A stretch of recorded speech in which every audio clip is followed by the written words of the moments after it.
13일자 말씀 욥기 7장 1절부터 10절까지 말씀입니다. 우리 한 절씩 교독하겠습니다.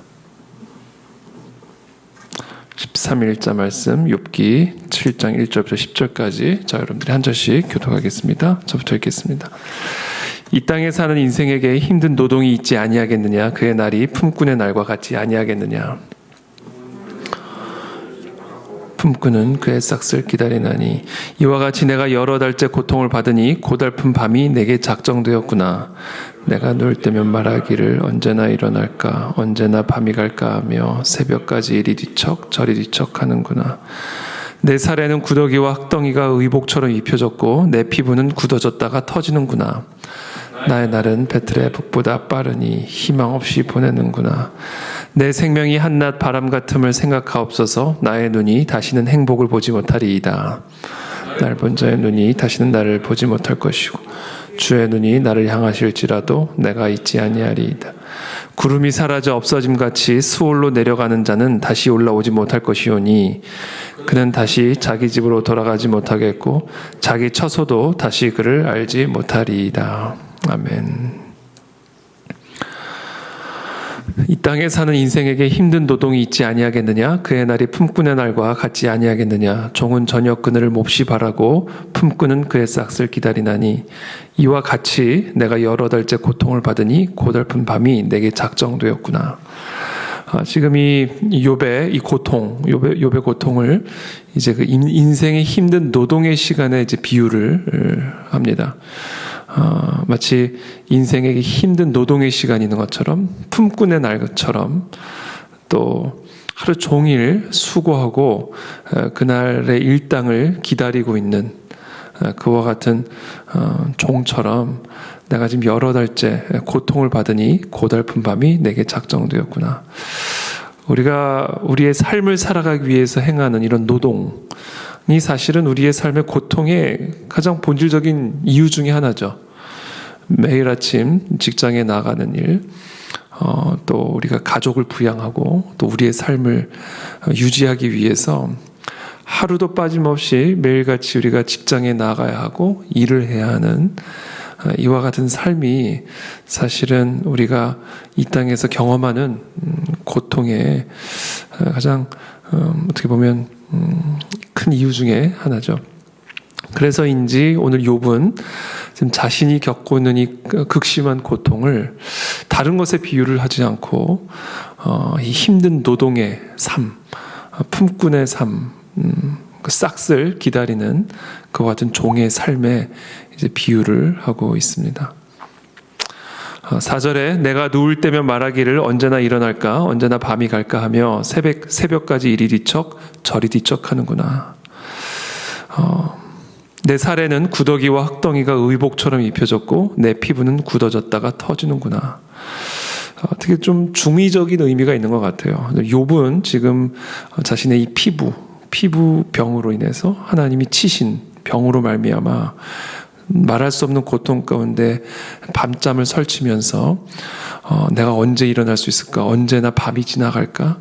새벽까지 이리 뒤척 저리 뒤척하는 밤잠을 설치는 그런 욥의 고통을 표현하고 있지만 또 동시에 오늘날 이 땅을 살아가는 우리의 삶을 살아가는 우리의 삶에 어떻게 보면 고민으로 인한 여러 가지 현실적인 이유, 특별히 우리의 우리의 또 가족들, 또 우리의 삶을 위한 그런 여러 가지 고통들, 현실적인 문제로 인해 정말 밤잠을 설치는 오늘 모든 이 땅의 사람들의 모습을 어떻게 보면 상징적으로 지금 욥의 고통이 우리에게 보여주고 있는 것이죠.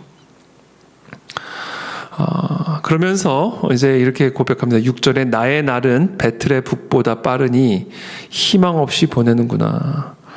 그렇죠? 베틀의 북이라는 것은 이제 배를 짤 때 이제 베틀의 좌우를 이제 빠르게 왕복하면서 실을 엮는 그 역할을 하는 기구를 이제 베틀의 북이라고 그러죠. 그렇게 이제 빠르게 왔다 갔다 하는 그런 북처럼 베틀의 북처럼 나의 날이 정말 희망 없이 이렇게 빠르게 보내는구나. 그러니까 한편으로는 정말 이리 뒤척 저리 뒤척 언제 밤이 지날까 그렇게 길게 느껴지는 밤이지만, 그러나 그런 고통 속에서 하염없이 인생이 희망 없이 지나가는, 하루하루 나의 인생이 그렇게 희망 없이 고통 가운데 지나가는 그런 또 시간을 보내면서 너무 빨리 지나간다. 좀 인생이 정말 아무것도 아니구나. 인생이라고 하는 것이 매일같이 무엇을 먹을까, 무엇을 입을까, 어떻게 이 일을 해결하고 어떻게 이 문제를 해결할까를 염려함으로 그냥 하루가 1년이 10년이 인생이 그렇게 지나가는 거구나. 한편으로는 날이 너무나 안 가는데, 밤도 지나가지를 않는데, 또 한편으로는 1년이 10년이 30년이 순식간처럼 희망 없이 염려하면서 이리 뒤척 저리 뒤척 하면서 지나가는구나. 정말 인생의 이 무상함을 어떻게 보면 고백하고 있는 것이죠.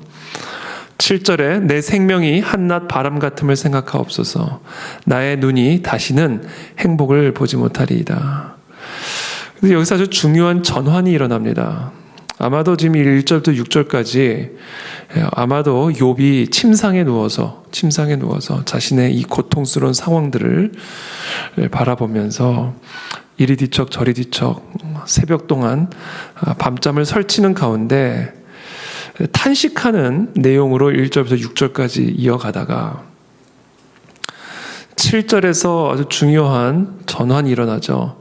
내 생명이 한낮 바람 같음을 생각하옵소서. 어떻게 보면 6절까지는 자기 자신에게 어떻게 보면 탄식을 하고 어떻게 보면 그냥 내뱉는 그런 탄식의 말을 하다가 7절에는 분명한 대상이 있음을 우리가 보게 됩니다. 이 탄식을 어떤 대상에게 하기 시작하죠. 내 생명이 한낮 바람 같음을 생각하옵소서. 1절부터 6절까지 그 모든 탄식을 모아다가 어떤 대상에게 전달을 하고 있습니다. 나의 눈이 다시는 행복을 보지 못하리이다. 나를 본 자의 눈이 다시는 나를 보지 못할 것이고 주의 눈이 나를 향하실지라도 내가 잊지 아니하리이다. 자, 여기서 지금 이 탄식을 내뱉는 대상이 누구인지를 우리가 보게 됩니다. 바로 주 하나님. 나를 본 자의 눈이 다시는 나를 보지 못할 것이고 주의 눈이 나를 향하실지라도 내가 잊지 아니하리이다. 구름이 사라져 없어진 같이 스올로 내려가는 자는 다시 올라오지 못할 것이오니 그는 다시 자기 집으로 돌아오지 못하겠고 자기 처소도 다시 그를 알지 못하리이다. 그러니까 인간의 이 정말 이 먼지와 같은 티끌과 같은 그런 실존을 정말 생각하고 탄식하는 가운데 그와 같은 연약하고 정말 지렁이와 같이 티끌과 같이 보잘것없고 순간의 삶을 지나가는 이 인간을 생각하여 주십시오. 돌보아 주십시오.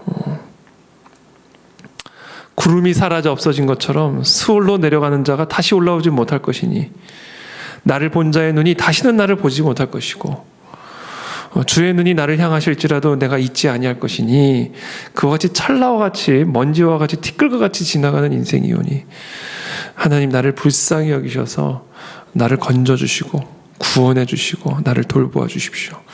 하나님의 간섭을 위해서 지금 이 시간 기도하고 있는 그 모습을 보게 됩니다. 우리는 오늘 이 욥기의 이 고백, 욥기의 이 탄식, 그리고 욥기의 이 기도를 통해서 우리는 몇 가지 중요한 사실을 발견하게 되는데, 첫 번째는 이 인간의 이 극심한 고통을 통해서 그것이 어떤 이유이든, 오늘 욥처럼 피부병, 질병으로 인한 고통이든 아니면 힘든 노동으로 인한 삶의 무거운 짐으로 인한 고통이든, 이 인간이 이 땅에서 겪는 이와 같은 고통은 우리로 하여금 일단 우리의 유한함을 깨닫게 합니다. 인간의 유한함, 티끌과 같은 존재임을, 정말 아무것도 아닌 먼지와 같은 존재이라는 사실을 깨닫게 하죠. 이 인간의 삶이라고 하는 것이, 인생이라고 하는 것이 얼마나 무상한 것이고 또 유한한 것이며 어떻게 보면 무의미한 것인지를 보게 되는 것이죠. 그러나 동시에 오늘 이 욥의 오늘의 이 탄식이 우리에게 큰 위로가 되고 힘이 되고, 또 하나님께서 이와 같은 탄식을 담아주신 이유는 오늘 이 욥이 자신의 이 연약함과 유한함과 정말 이 먼지와 같은 존재임을 깨닫는 동시에 하나님의 무한함을 보기 시작했다라는 겁니다. 하나님 나를 생각해 주십시오. 하나님의 눈이 나를 향하게 하여 주십시오. 이렇게 하나님을 향한 눈이 열리기 시작한 것이죠. 영원함을 향한 눈이 열리기 시작한 겁니다. 그래서 이 욥을 치는 이 고통이 욥으로 하여금 자신이 얼마나 연약하고 유한하며 티끌과 같은 정말 찰나와 같은 인생을 사는 그런 하루살이와 같은 인생인지를 깨닫게 함과 동시에 그와 같은 깨달음이 욥으로 하여금 하나님의 무한함을 향하여 자신의 삶을 던지게 만든 거예요. 하나님의 그 영원함을 향하여 자신의 삶의 무게중심을 옮기도록 이끌어가고 있음을 이제 보게 되는 것이죠. 그것이 저는 이 욥기가 우리에게 주는 가장 중요한 메시지라고 저는 생각합니다. 모든 것을 가진 사람이었고요. 자식, 재산, 또 도덕적인 명예, 뭐 어떤 모든 면에서 모든 것을 다 가지고 있었던 그런 사람이죠. 근데 그러한 욥에게 정말 말할 수 없는 고통을 가하심으로써 일련의 이 모든 고통의 과정을 통해서 결국 욥이 깨닫게 된 것은 이제는 내가 주님을 눈으로 본다, 이 얘기죠. 내가 주님을 눈으로 보기 시작했다. 이것은 무엇을 의미할까? 어떻게 주님을 눈으로 보겠어요? 하나님을 어떻게 눈으로 보겠어요? 영원에 대한 눈이 열렸다라는 의미입니다. 영원한 세계, 영원한 삶, 이 땅에서 유한한 삶이 아니라 내가 이 땅에서 모든 것을 가지고 있었지만 그것들을 다 빼앗기고 보니 이제 드디어 내가 영원을 볼 수 있는 눈이 열렸도다. 이 땅에서 삶이 전부가 아니라 찰나와 같이 지나는 삶임을 내가 알았도다. 그리고는 내가 영원한 삶,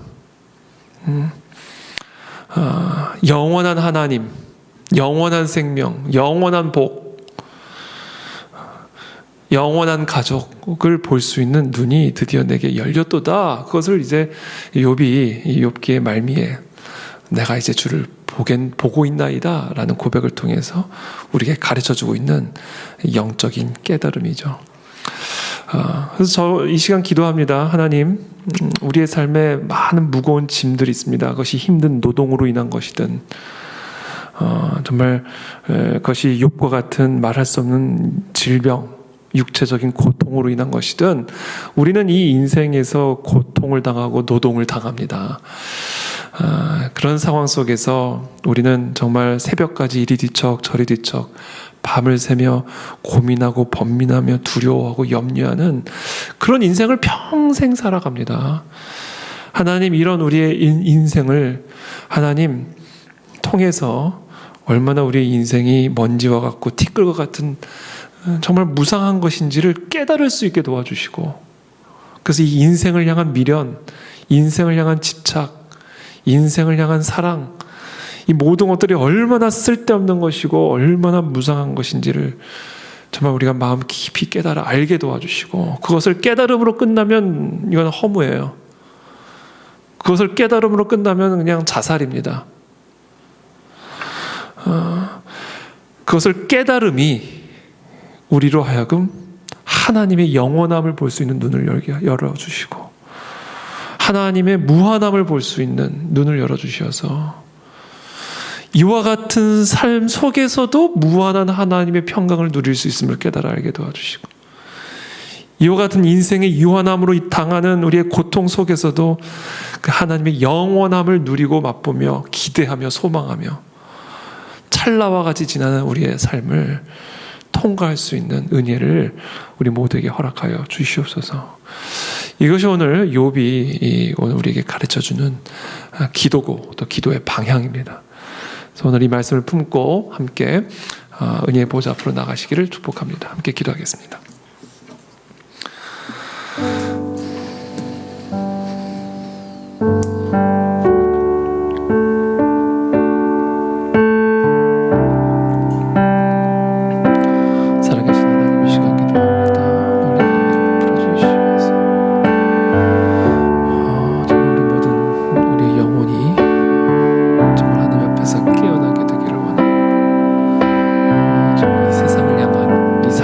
하늘의 집착과 미련들을 내려놓게 도와주시고 영원한 하나님의 나라, 영원한 하나님의 복, 영원한 하나님의 무한함을 바라며 하나님의 그 무한함 속에서 온전한 평안을 누리고 평강을 누리고 기쁨을 누리고 소망을 누리는 우리의 삶으로 변화되어질 수 있도록 우리에게 은혜를 베풀어 주시옵소서.